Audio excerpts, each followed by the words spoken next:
palestra Conflito no Oriente Médio, a ser proferida pelo capitão de Mar-e-Guerra, Leonardo Faria de Matos. O currículo do palestrante está disponível para leitura no hall de entrada do salão. Com a palavra, o almirante de esquadra João Afonso Prado Maia de Faria, presidente do Clube Naval. Bom, boa tarde a todos.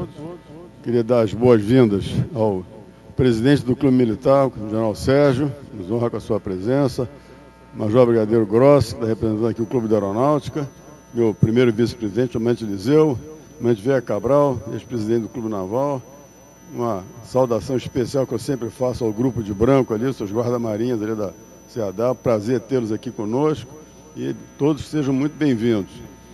A qualidade da palestra de hoje, eu não tenho dúvida que os senhores sabem que nós vamos ter uma aula interessante, uma transmissão de conhecimentos de um oficial que já tem um conceito no meio acadêmico, obviamente no meio naval, os conhecimentos que ele tem de marinha e o acompanhamento que ele faz da situação geopolítica e a qualidade das palestras dele, eu acho que está demonstrado aqui na quantidade de pessoas que estão presentes aqui para assisti-lo. Eu não vou tomar seu tempo. Palavra com o comandante Leonardo Matos. Obrigado, almirante. Boa tarde a todos, almirante, general. Uma satisfação muito grande, né? Especialmente, como o almirante Prado Maia falou, porque quando a expectativa é grande, né, a responsabilidade aumenta, né? Então a gente acaba ficando naquela de será que realmente...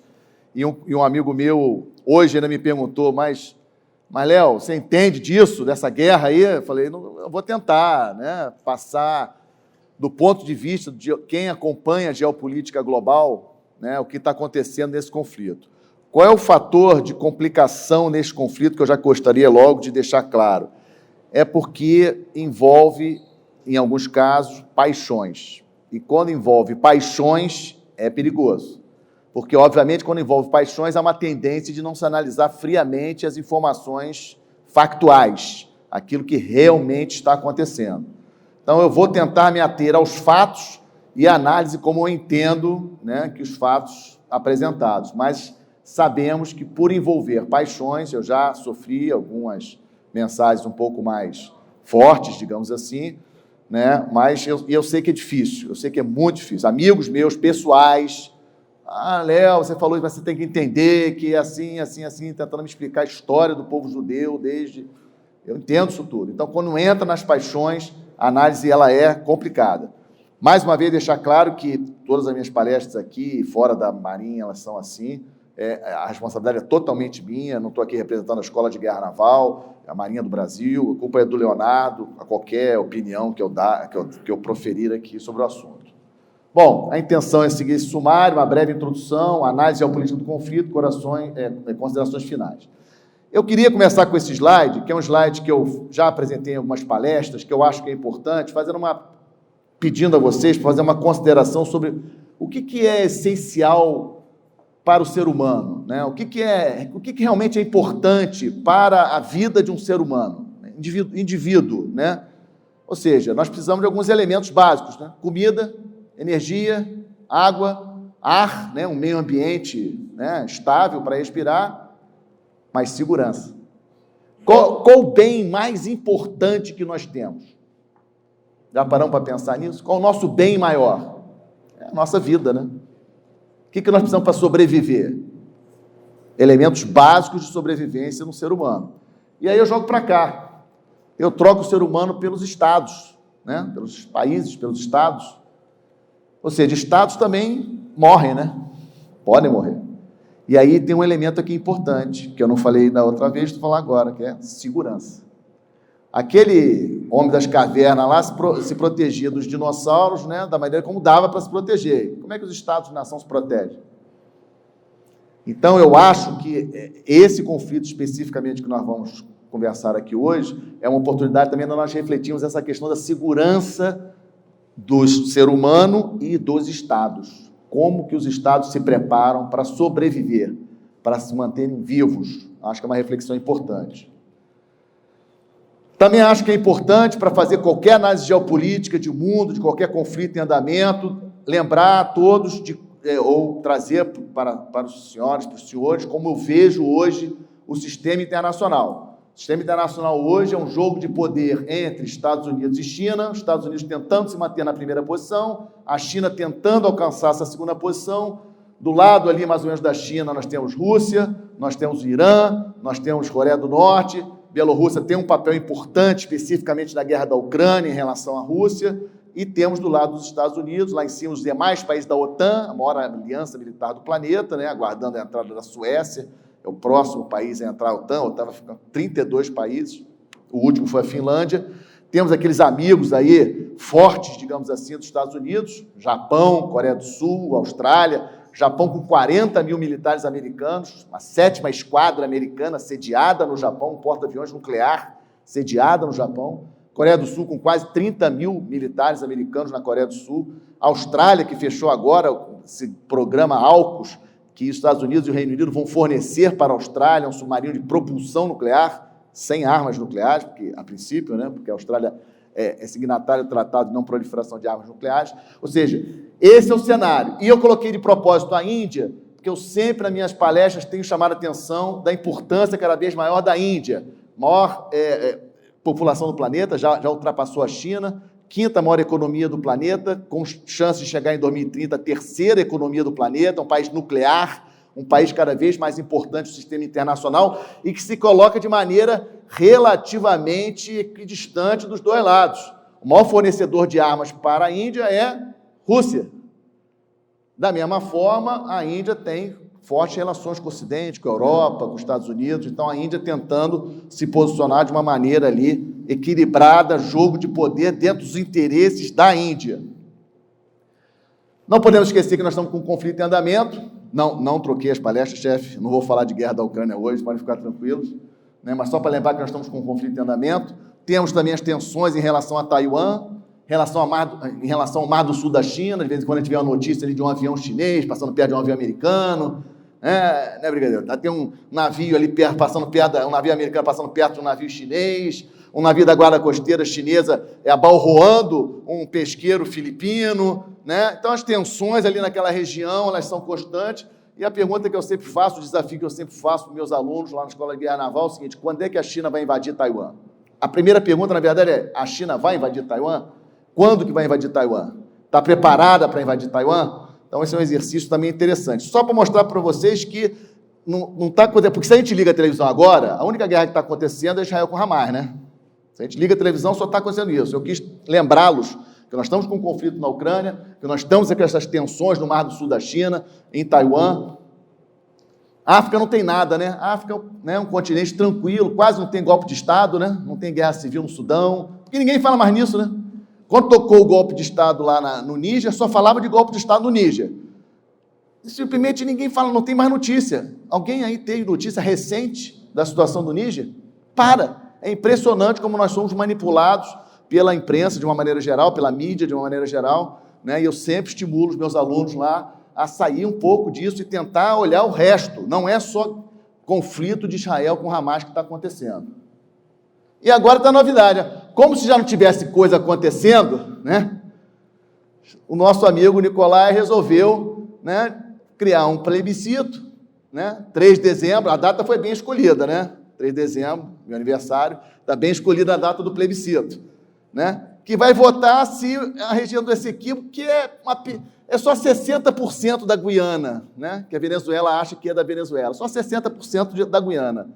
E qual o complicador? É que lá agora tem plataformas, tem exploração de petróleo de quem? Estados Unidos. Empresas americanas, não só americanas, mas principalmente da ExxonMobil, explorando petróleo no mar da Guiana, o país que mais cresce em termos de PIB no mundo. E está no nosso entorno estratégico, é nosso vizinho aqui. O que o Brasil vai fazer a respeito? Nada. Né? Vai ter o plebiscito dia 3 de dezembro, não vamos fazer nada? Isso só para mostrar essas tensões todas que nós estamos tendo no mundo. Mas não são só guerras e conflitos. Isso aqui, nós vimos essas cenas recentemente na ilha de Lampedusa, na Itália, né? Uma ilha que tem uma população de 10 mil pessoas, recebeu só esse ano mais de 120 mil pessoas, refugiados vindos do norte da África. Olha só a crise da migração em relação à Europa, também um tema importante atualmente no sistema internacional. o professor Harari, lá na Universidade de Jerusalém, chega e fala assim, gente, olha só, acorda, o grande problema do mundo hoje é a inteligência artificial que está fora de controle. Os países estão correndo atrás de desenvolver inteligência artificial e esse não tem uma agência internacional de controle. Semana passada teve uma reunião no Reino Unido sobre isso, né? Quarta e quinta-feira da semana passada. Como é que a gente vai tratar esse assunto? Porque para a energia atômica, nós temos a agência internacional lá em Viena.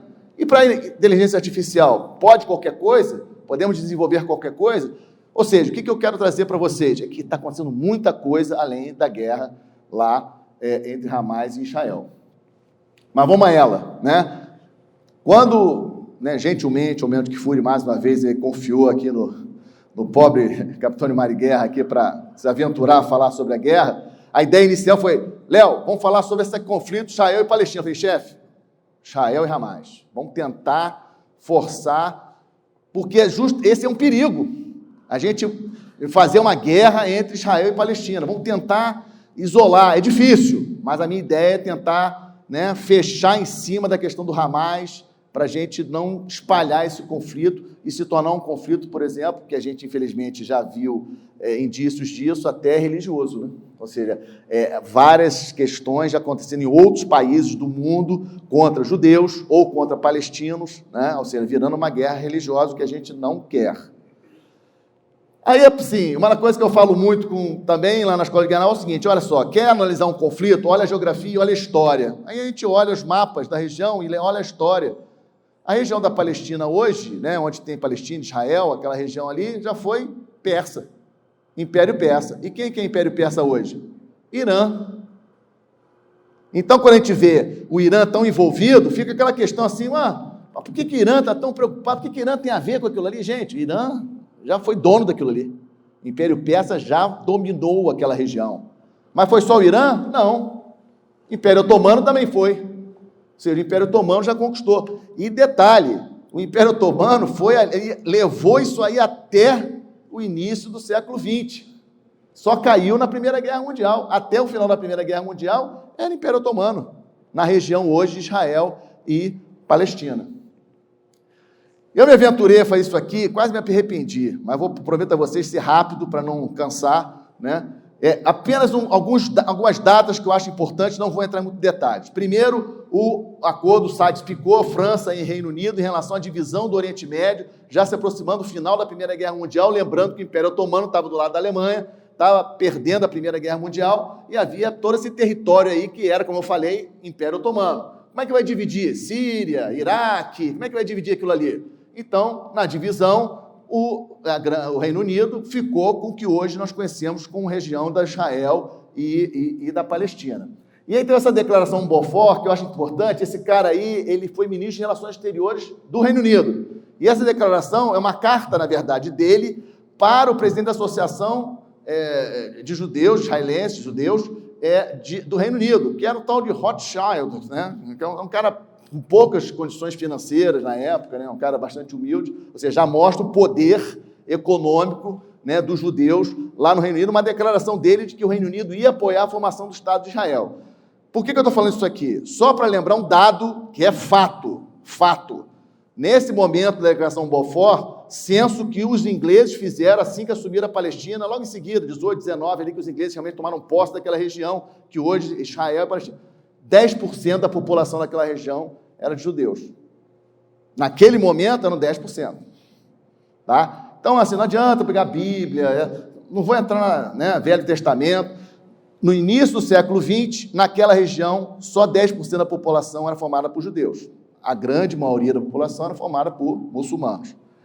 E aí eu faço um salto no tempo, né? Domínio inglês, declaração de a independência de Israel, criação do Estado de Israel, depois da ONU, em 47, ter votado a criação dos 2 estados, etc. Havia a Primeira Guerra Árabe-Israelense, que Israel venceu. Depois eu pulo, faço um salto maior para não cansar, até 67, Guerra dos 6 Dias, que foi a terceira guerra árabe-israelense, uma percepção de Israel que ele seria atacado, então ele fez um ataque antes de ser atacado, né? Israel dominou Gaza, dominou Sinai, dominou Colinas de Golã, nessa Guerra dos 6 Dias, e aí teve a primeira grande derrota de Israel, que foi na Guerra do Yom Kippur, né? Que aconteceu em 1973, que foi derrota que depois ele conseguiu reverter, mas foi uma surpresa, um ataque de surpresa da Síria e do Egito contra Israel no dia 6 de outubro de 1973, ou seja, um dia antes do 7 de outubro, né? Agora foi aquela coincidência dos 50 anos, em que Síria e Egito, depois Jordânia, tentaram atacar ali Israel e surpreender Israel no Yom Kippur. Vou dar um salto muito grande, tivemos alguns eventos que depois, aí, hoje antes de vir para cá, falei, não, tem que colocar isso aqui em algum lugar. Aí coloquei até ali do lado, não ficou bonitinho, né? Lembrar do acordo de paz entre Egito e Israel, em 79, que é uma data importante também, o Egito reconhecendo diplomaticamente Israel, fazendo um acordo de paz entre os dois. Também em 79, nós não podemos esquecer que o Irã mudou, né? A Revolução Islâmica, é importante a gente lembrar esse ano de 79, dois eventos históricos muito importantes, tanto o acordo de paz, reconhecimento diplomático entre Egito e Israel, como a questão da Revolução Islâmica lá no Irã, né, os ayatolás dominando, os xiitas, etc., fortes lá no Irã. E também a questão da criação do Hezbollah em 82, na Primeira Guerra do Líbano. Tá? Em 82, o Hezbollah altamente ligado ao movimento xiita do Irã, a Revolução Islâmica lá no Irã. Em 82, a criação do Hezbollah. Agora voltamos para a figurinha bonitinha. 87, criação do Hamas. Tá? O Hamas, ele é sunita, ele não é xiita, mas a questão é o inimigo. O inimigo comum é Israel, tá? Sinteticamente falando. Pulamos para a Guerra do Golfo de 90 a 91. Leonardo, o que tem a ver a Guerra do Golfo com isso?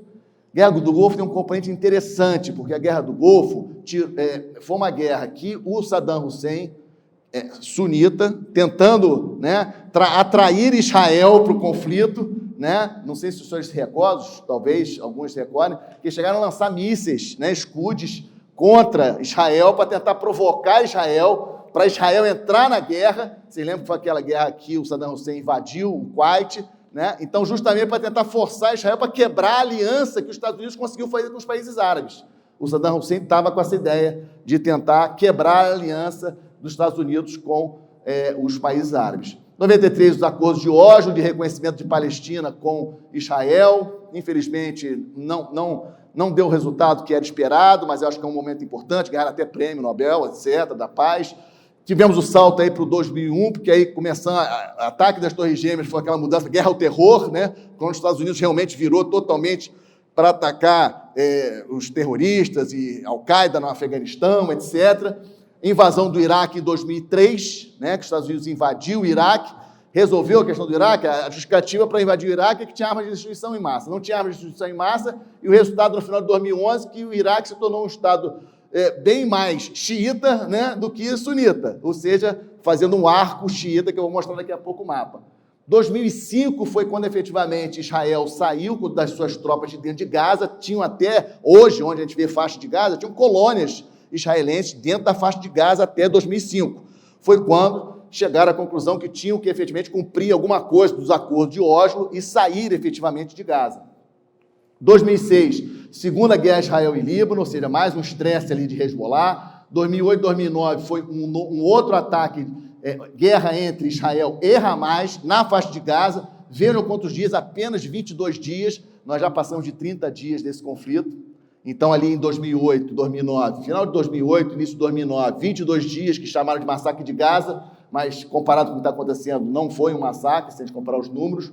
2011 tivemos a Primavera Árabe, né? Guerra civil no Líbano, importante, guerra civil no Iêmen, os Houthis apoiados pelo Irã, o partido, digamos assim, reconhecido pela ONU, o governo apoiado pela Arábia Saudita, né? 2011, um início importante. 2014, guerra, tivemos a anexação da Crimeia, lá no caso da Ucrânia, guerra civil na Ucrânia. Aí eu faço um salto maior. Os senhores e as senhoras lembram desse evento? O general Soleimani sendo morto num ataque de drone dos Estados Unidos em janeiro de 2020. Ele era um general iraniano. Leonardo, é um terrorista, matou gente. Não vou entrar nesse mérito. Se eu pegar lá os militares vão saber, o SISBOL, né? Se pegar o sistema o almanaque lá das Forças Armadas do Irã, estava lá o general Soleimani, e ele foi morto por um drone, e os Estados Unidos admitiu. Pelo menos Israel é mais sutil nisso, né? Israel mata, mas não diz que matou. Mas os Estados Unidos mataram e falaram, e podíamos ter tido uma guerra ali. É porque a pandemia, né, que foi o grande evento de 2020, a gente acabou esquecendo esse evento do Soleimani. Mas o evento do Soleimani foi no início de 2020, janeiro de 2020, quase ocorreu um conflito ali, as tropas americanas em prontidão, o Irã teve que retalhar, chegou a atacar algumas bases, isso é muito pouco falado, o Irã chegou a retalhar sim, atacou algumas bases americanas no Iraque, e mais de 100 americanos foram feridos nos ataques que o Irã perpetrou em bases americanas no Iraque por causa desse evento. Tivemos, obviamente, a fatalidade do Covid nesse ano de 2020, mas importante para a região a questão dos acordos de Abraão, ou seja, os Estados Unidos conseguindo costurar acordos importantes, Emirados Árabes Unidos reconhecendo Israel, Bahrein reconhecendo Israel, Marrocos reconhecendo Israel, Sudão reconhecendo Israel, ou seja, um movimento muito importante em 2020. E no final de 2020, a eleição do Biden, no início de 2021. E por que a eleição do Biden é importante? Porque eu não coloquei ali porque muito evento, mas lembrar vocês daquele acordo de 2015 que o Obama, democrata, tinha feito com relação ao programa nuclear do Irã, que o Trump, em 2017, saiu. Então, o Biden, tendo assumido o governo agora em 2021, havia uma esperança do acordo nuclear com o Irã ser reativado, o que não aconteceu, mas havia uma expectativa daquele acordo com o Irã em relação ao programa nuclear iraniano ser reativado. Tivemos aí outra questão em maio de 2021, entre Israel e palestinos, né? Eu coloquei ali a questão do 6 de janeiro, que eu acho sempre importante lembrar, Congresso americano invadido, pessoas morreram efetivamente dentro do Congresso americano em função daquele ataque.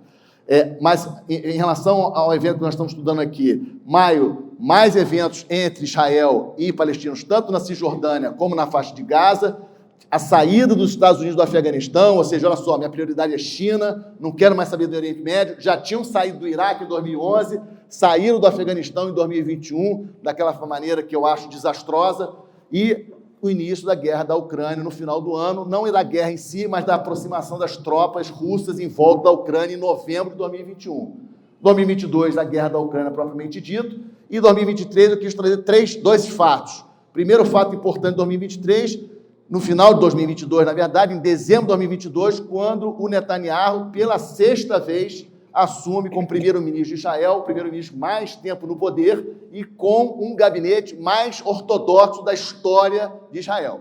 Esse é um fato importante para a gente entender esse momento que está acontecendo. Né? O gabinete do primeiro-ministro Netanyahu é um gabinete que possui ministros altamente radicais, contrários à Palestina, contrários à criação do Estado palestino. Esse é um elemento importante. E durante quase todo o ano, agora de 2023, eu acho que todos vocês acompanharam os protestos que estavam acontecendo em Israel contra a tentativa de mudar a lei lá em relação à força que o STF lá, ainda bem que isso acontece lá, não acontece aqui, mas assim, a força do STF lá em Israel, né? O Netanyahu querendo acabar com isso, mas são circunstâncias diferentes, lá é unicameral, lá não tem Senado, ou seja, não é bicameral como é o caso do Brasil, ou seja, não tem tantos instrumentos como nós temos. E vejam aqui, olha só, é uma faixa, né? Temos que acabar com esses destruidores de Israel. Metade da população israelense contra o governo do Netanyahu, né? Isso é importante também a gente entender o ambiente histórico. Bom, aí a gente cai no 7 de outubro, né? Todos acompanharam os ataques primeiros de foguete, eu confesso, foram no sábado, né? Eu comecei a ouvir alguma coisa sábado de tarde, à noite, mas eu tinha entendido que era foguete, né? Eu falei, de novo, né? Mais foguete, que o Hamas ataca Israel. Na minha cabeça ali ia ser mais do mesmo, né? Ou seja, a continuação, mas o ataque por terra não. Ou seja, a invasão efetiva do território israelense foi a grande novidade e a quantidade de mortos e principalmente a questão dos reféns, que é um elemento importantíssimo. Até esse momento na história, o que nós tínhamos visto no conflito Israel-Hamas, Israel-Hezbollah, é 1, 2, 3 reféns, coisa desse 240 reféns, né? Fora a questão das atrocidades que nós vimos, aqueles que tiveram a oportunidade de ver em vídeo que o Hamas fez no território israelense. Quais são os principais atores, na minha opinião? Acho que é importante a gente lembrar quais são os atores. Bom, obviamente o Israel e o Hamas, né? Do lado do Israel, os Estados Unidos é o grande apoiador, temos 2 grupos de batalha centrados em porta-aviões nucleares ali nas proximidades de Israel agora, nos Estados Unidos enviou prontamente um que já estava no Mediterrâneo, né, e enviou o segundo já, os Estados Unidos, ele não vai entrar na guerra, ele não vai atacar o Hamas, mas ele está dando apoio de comando e controle, de inteligência e inibindo o Irã, né, ou outras potências, mas é mais o Irã, de entrar efetivamente nesse conflito, na minha opinião. E do lado ali do Hamas, a questão do Hezbollah e do Irã. O que o Irã está fazendo? O Irã não está diretamente envolvido no conflito, mas todos os elementos que nós temos é que ele teve, sim, influência em cima do Hamas e também em relação ao Hezbollah. Eu coloquei os países árabes porque eu acho importante a gente estar conjunto dos países árabes ali como um ator relevante. Em relação à região, só chamar a atenção de vocês em relação aos principais atores, ou seja, a Arábia Saudita, o Irã, obviamente, aquela ligação que eu falei entre Iraque, Síria e Hezbollah no Líbano, né, é um eixo importante. O Irã também influenciando aqui no Iêmen os Houthis e os sunitas, né? Egito, Sudão, Arábia Saudita, Emirados Árabes Unidos, aquele bloco sunita, numa situação difícil. Por quê? Os palestinos são sunitas, mas o Irã é xiita. Então, é uma situação muito complicada para os países árabes, porque os países árabes são de maioria sunita, tem os xiitas, no caso do Irã, como uma ameaça, uma potencial ameaça, e, obviamente, eles, né, mas com o que está acontecendo hoje em Gaza, com palestinos, muçulmanos, sunitas, eles ficam numa situação difícil. Voto na Assembleia. Como é que foi o voto na Assembleia na sexta-feira da outra semana? Né? Acho que é interessante a gente ver esse mapa, né? Ou seja, como é que foi o voto? Quem votou em quem, afinal de contas? E aí vemos números bastante interessantes. Por exemplo, né, os Estados Unidos, o único membro permanente do Conselho de Segurança e do G7 que votou contra a resolução do cessar-fogo. Olha só isso, o único membro... Não, Léo, mas China e Rússia, obviamente. Mas e França? A França votou a favor do cessar-fogo. É um elemento importante. O Reino Unido, grande aliado dos Estados Unidos, se absteve. Canadá, grande aliado dos Estados Unidos, se absteve. Austrália, se absteve. Japão, se absteve. São elementos interessantes para a gente analisar como é que isso é complicado. Quando a gente olha o mapa, o verde é quem votou a favor da resolução do cessar-fogo, né? A resolução da Jordânia. Quando a gente olha no mapa mais fechado aqui da região, tem alguns dados interessantes. Por exemplo, muita gente vem me perguntar assim, Leonardo, o que você acha do BRICS? O BRICS ampliado, etc. Vamos aqui a um exemplo do BRICS, como o BRICS ainda está descoordenado, né? Índia e Etiópia não votaram a favor. Todos os dois se abstiveram. Por quê? Questões pontuais de um e de outro, né? A Índia, considerando as relações que tem com Israel, importantes, né? E a questão de a Índia tem muito problema com terrorismo também, ataques terroristas muçulmanos, né? Paquistão, dentro da Índia. Então, a Índia é BRICS, mas não votou a favor, se absteve. Tá? Então, só para a gente ver, e para mim, um elemento muito importante, que vi muito pouca gente, pelo menos falando, o fato da França ter votado a favor, o único membro do G7 que votou a favor da resolução, não se absteve, e no caso dos Estados Unidos foi o único que votou contra. Alguns elementos. Falha na inteligência, acho que isso aí não tem dúvida. Israel, uma potência eletrônica, uma potência digital, uma potência de computação, como que eles não viram, não perceberam o movimento de... Como é que esses foguetes todos, até ontem eu vi foguetes sendo lançados, como é que pode o Hamas ainda conseguir lançar foguetes sobre Israel? É inacreditável. O Hamas ainda ter foguete guardado, ainda ter condições de se posicionar e lançar foguete contra o território israelense. A questão da inteligência foi uma falha muito grande, né? Outro ponto que eu acho importante, na minha avaliação, os objetivos principais do Hamas já foram alcançados. O principal objetivo do Hamas, interromper as negociações entre a Arábia Saudita e Israel, que seria a grande negociação do governo do presidente Biden. Biden podia chegar assim, conseguir que a Arábia Saudita, o país árabe mais forte, né, mais economicamente, mais importante dos países árabes hoje, né, reconhecer o Estado de Israel, seria uma grande vitória para o Biden em termos de política externa. Isso parou, ninguém vai falar mais nesse assunto, até a eleição do ano que vem não vai acontecer. Outra coisa também que o Hamas já conseguiu, atrair a atenção do mundo para a causa da Palestina. Todo mundo estava falando só de guerra da Ucrânia, alguma coisa lá no Mar do Sul da China, Taiwan vai ter guerra, os migrantes na Europa, mas ninguém estava falando mais de Palestina, né? Não se falava mais de Palestina. Então voltou a se falar de 2 estados, etc. E a imagem de Israel degradada. Gente, o que o Hamas já conseguiu invertendo o jogo. Ninguém fala mais do 7 de outubro, exceto os israelenses, judeus, de uma maneira geral, pouca gente está falando do 7 de outubro. Está todo mundo falando do que está acontecendo hoje em Gaza. Ou seja, o Hamas conseguiu inverter a situação. Todo mundo tendendo, né, a ficar com raiva de Israel. Como é que Israel faz isso, etc. Guerra de informações, manipulando a opinião pública mundial em relação a isso. Outra questão importante é Eu acho que, assim, está claro, Israel já falou isso formalmente, que o objetivo é, militarmente, neutralizar o Hamas, acabar qualquer possibilidade em termos militares, né, do Hamas, etc. Né? Então, eu acho que, para isso, Israel tinha que invadir. Porque havia muita essa questão, vai invadir, não vai invadir. Israel invadiu e eu acho que não tinha outro jeito, considerando como objetivo de Israel eliminar o Hamas. Quais são os complicadores? Mais de 200 reféns, ambiente urbano muito difícil de progressão, a questão dos túneis, né? 2 milhões de habitantes. Eu vi um número ontem à noite de que lá na cidade de Gaza City, né, que é mais ao norte da faixa de Gaza ali, ainda tem 300 mil pessoas, né, que não saíram de lá, 300 mil. Como é que se reconhece um terrorista ou um habitante normal, né, um palestino normal ali da região? Muito complicado. O Hezbollah no Líbano e as milícias pró-Irã da Síria tentando fustigar Israel. Não sei se acompanharam, sexta-feira, semana passada, o Nasrallah, que é o líder do Hezbollah lá no Líbano, fez um pronunciamento que estava todo mundo, né? Já escutou, já está falando. Havia um pronunciamento, havia uma expectativa para esse pronunciamento do Nasrallah, e ele não foi muito forte.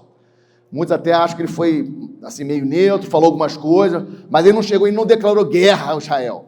Né? O Hezbollah não declarou guerra aberta a Israel, como alguns temiam e pensavam que podia acontecer. Muita preocupação em relação ao antissemitismo. Não sei se tiveram a oportunidade de ver o que aconteceu no aeroporto do Daguestão, que é uma república da Rússia. Eu vi as cenas, eu fiquei impressionado.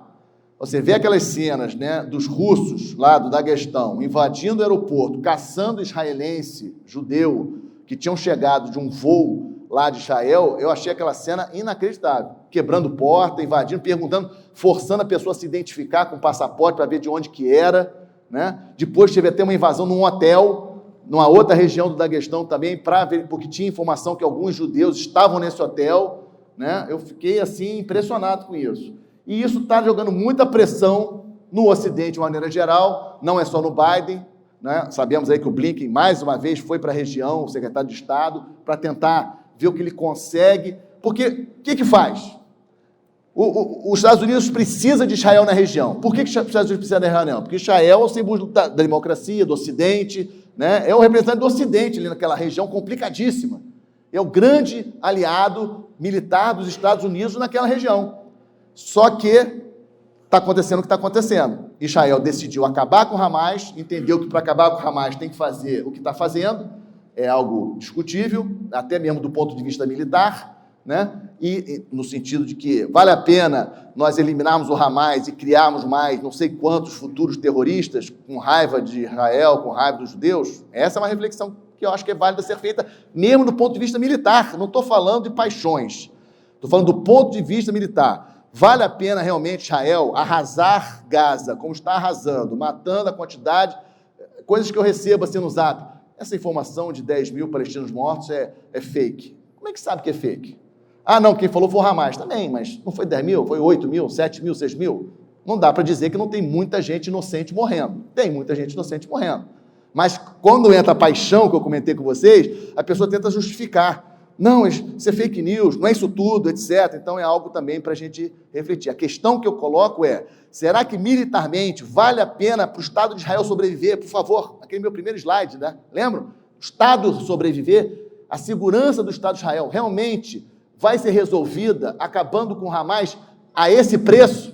A questão é essa, a esse preço, com a morte de tantos palestinos, que têm parentes, que têm amigos, etc. Então essa é a minha questão.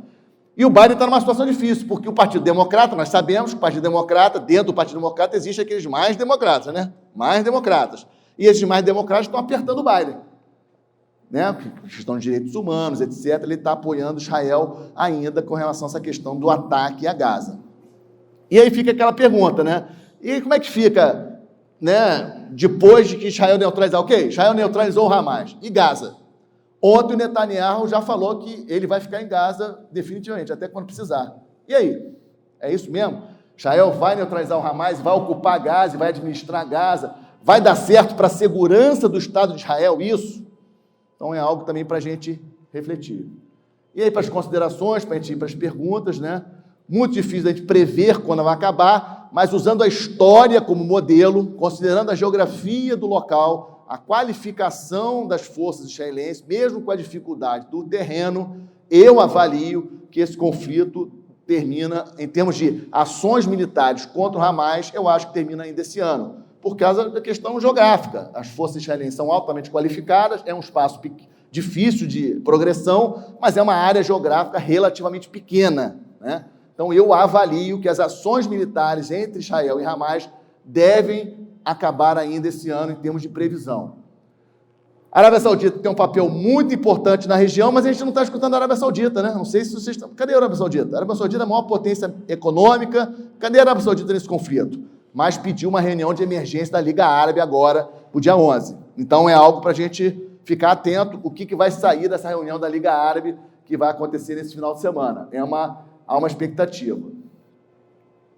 Com relação ao Irã, eu acho que o Irã não vai interferir diretamente no conflito. Muita gente vem perguntar, vai ter Terceira Guerra Mundial, o Irã vai atacar? Vejam bem, se o Irã atacar, é o que os Estados Unidos queria de pretexto para atacar o Irã, inclusive as instalações nucleares iranianas, né? Sabemos que o Irã tem um programa nuclear, na minha avaliação, um programa para obter armas nucleares, né? Não temos como comprovar, o Irã diz que não, mas a gente tem vários indícios que sim.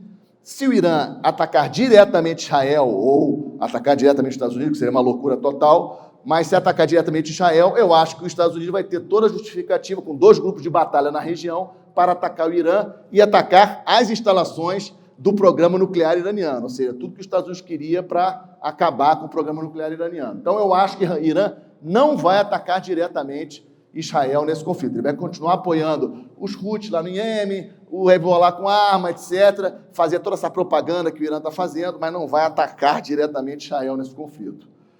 E a China e Rússia? Me perguntaram isso também, né? Comandante, fala de China e Rússia. Estou falando, né? China e Rússia. Por um lado, para a China, é bom esse conflito lá, é uma maneira de distrair, já me perguntaram isso, né? É uma maneira de distrair o mundo e, de repente, invadir Taiwan. Eu acho que para invadir Taiwan, não, porque eu acho que a China não está militarmente pronta para invadir Taiwan. Porque para invadir Taiwan tem que ter uma capacidade anfíbia, navios para transportar fuzileiros, tem que ter terceiro porta-aviões, né? O terceiro NAI deles não está operacional ainda, só tem 2 porta-aviões operacionais, o terceiro ainda não está operacional, o Fujian, talvez só em 2025, já falam que nem em 2024 vai estar operacional. Então, eu acho que é interessante, de uma certa forma, é uma oportunidade, talvez, para a China tentar assumir um papel de liderança junto aos árabes, enfraquecendo o poder dos Estados Unidos? Sim. A Rússia também desvia a atenção da guerra da Ucrânia? Desvia. Para a Rússia é interessante, mas a Rússia não pode fazer muito alarde, porque a quantidade de judeus russos é muito grande. Então, o Putin não pode fazer muito alarde. O maior percentual de judeus que migraram no início do século XX para Israel foi de judeus russos. Então, assim, há uma ligação muito forte, né, de judeus com a Rússia, efetivamente. Tá? Então, eu acho que pode atrapalhar um pouco, pode levar o mundo a ficar uma exaustão? Pode. Isso pode, em relação à guerra da Ucrânia. Né? O efeito colateral dessa guerra aqui de Hamas com Israel é uma exaustão da Europa, principalmente, que a economia está mal, saiu o resultado aí do último trimestre da Europa, crescimento do euro, menos 0,1. Ou seja, uma tendência a ter sérios problemas na zona do euro, na União Europeia, em relação à economia. Eu acho que o governo do Netanyahu não sobrevive, né? Pegamos o histórico do Yom Kippur, de 73, né, que também queda do governo israelense com a investigação, 3, 4 meses depois, o governo de Israel caiu, e eu quero crer, que algum governo mais moderado vai assumir no lugar do governo atual e vai acabar novamente sentando na mesa de negociações, porque, na minha avaliação, eu não vejo como garantir a segurança e a sobrevivência do Estado de Israel se não resolver a questão palestina, e eu não vejo outra solução para resolver a questão palestina. Eu não acho que a solução para a Palestina seria matar todos os palestinos. Então, eu acho que a solução para Israel, para garantir a sua segurança, é criar um Estado palestino, é a criação de um Estado palestino estável. Mas não é fácil, eu sei disso, não é fácil. Quem vai governar? A autoridade palestina tem várias acusações de corrupção, plebiscito feito, pesquisa de opinião feita recentemente. O Hamas venceria as eleições. Se tivessem eleições na Cisjordânia e na faixa de Gaza, o Hamas venceria as eleições. Vemos do voto dos próprios palestinos. Lógico, isso aí foi feito antes desse conflito. Tá? Então, não é simples. Criar um Estado palestino, quem que vai ser o governante desse Estado palestino? A autoridade palestina, Mahmoud Abbas, né? Será que ele tem autoridade para isso? Tem força para ganhar uma eleição, para ser o líder, tanto na Cisjordânia como em Gaza? Não sei, tenho minhas dúvidas. Na minha avaliação, mais uma demonstração, infelizmente, da fraqueza da ONU.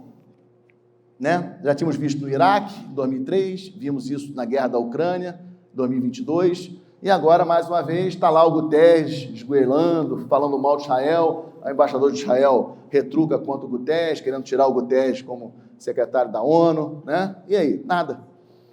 Enquanto nós tivermos um Conselho de Segurança com 5 membros permanentes com direito a veto, nada que envolva os membros permanentes é resolvido no âmbito da ONU. Então, a ONU precisa ser revista. Léo, mas pô, para de sonhar, os membros permanentes não vão aceitar. Tá bem, mas não sei, alguma coisa tem que ser feita. Porque do jeito que está, a ONU só está resolvendo problemas pontuais em alguns lugares do mundo, mas os grandes problemas do mundo, a ONU não consegue resolver. Estados Unidos. Qual é a grande, lembra um dos primeiros slides que eu mostrei hoje? Qual é a grande ameaça para os Estados Unidos? China. E os Estados Unidos agora estão envolvidos em 2 guerras que não tem nada a ver diretamente com a China. Estados Unidos envolvido diretamente com a guerra da Ucrânia, apoiando a Ucrânia com armamento, etc., comando e controle, inteligência, e agora apoiando Israel, 2 grupos de batalha ali em volta ali de Israel, e a China. Cadê o grupo de batalha que poderia estar no Mar do Sul da China? Está ali em torno de Israel. Então, esse é um momento também, né, preocupante para os Estados Unidos, que não está conseguindo concentrar os seus esforços no seu principal inimigo, no seu principal opositor, que é a China. E aí, para fazer o merchandising, né, mais uma vez, fazer a propaganda aí do Boletim Geral Corrente, que é uma publicação que fazemos lá na Escola de Guerra Naval, a cada 15 dias, né, com 60 pesquisadores civis, tenho 2 pesquisadoras minhas aqui, uma ex-pesquisadora minha lá, do Boletim Geral Corrente, do NAC, né, que produz o boletim a cada 15 dias.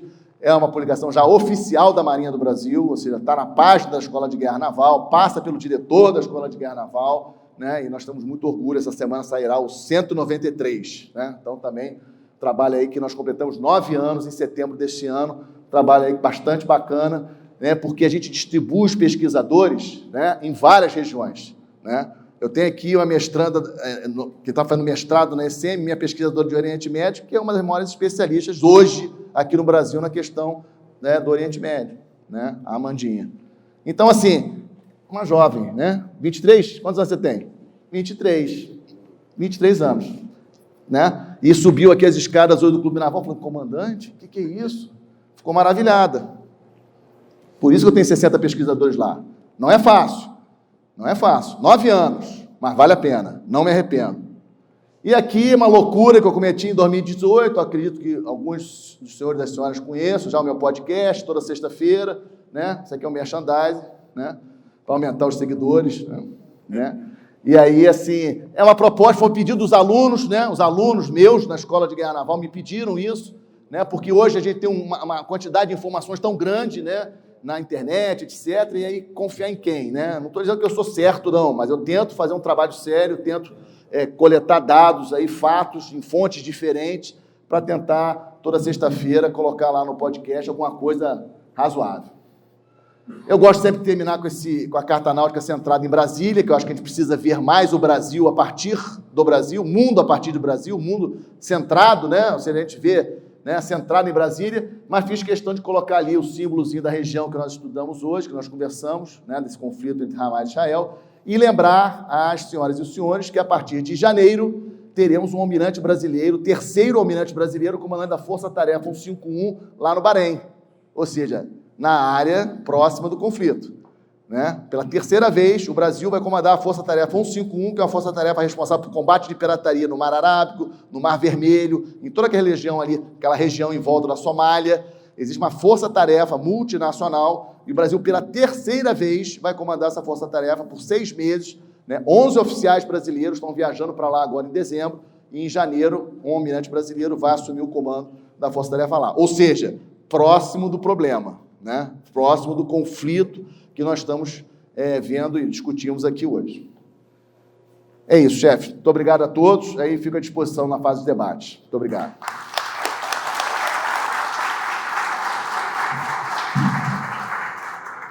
Não, eu só queria agradecer ao comandante Leonardo Matos mais essa palestra. Falou-se muito aí de surpresa e inteligência. Não foi surpresa a inteligência, o seu argumento, das informações que você nos passou. Eu sou seu seguidor aí na internet. O seu marketing para mim é desnecessário, porque eu sou consumidor das suas. E passar para você a sua coleção. O clube fica muito alegre com isso, de certificado de agradecimento. Muito obrigado. Uma salva de palmas.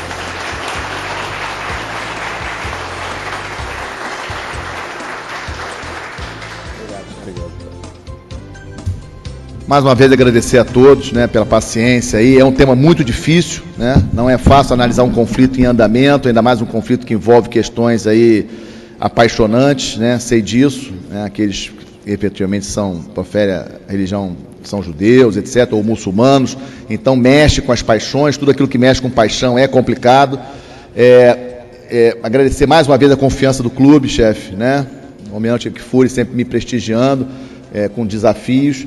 E dizer que sigo à disposição do clube para futuros desafios como esse, pedindo mais uma vez, incentivando a todos que prestigiem, especialmente o boletim de ocorrente, o trabalho aí, tem 2 representantes aqui, pesquisadoras, que eu acho que é bastante importante, botar gente para pensar até para nós sermos potência.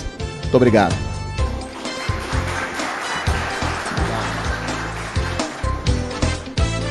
Senhoras e senhores, o evento está encerrado.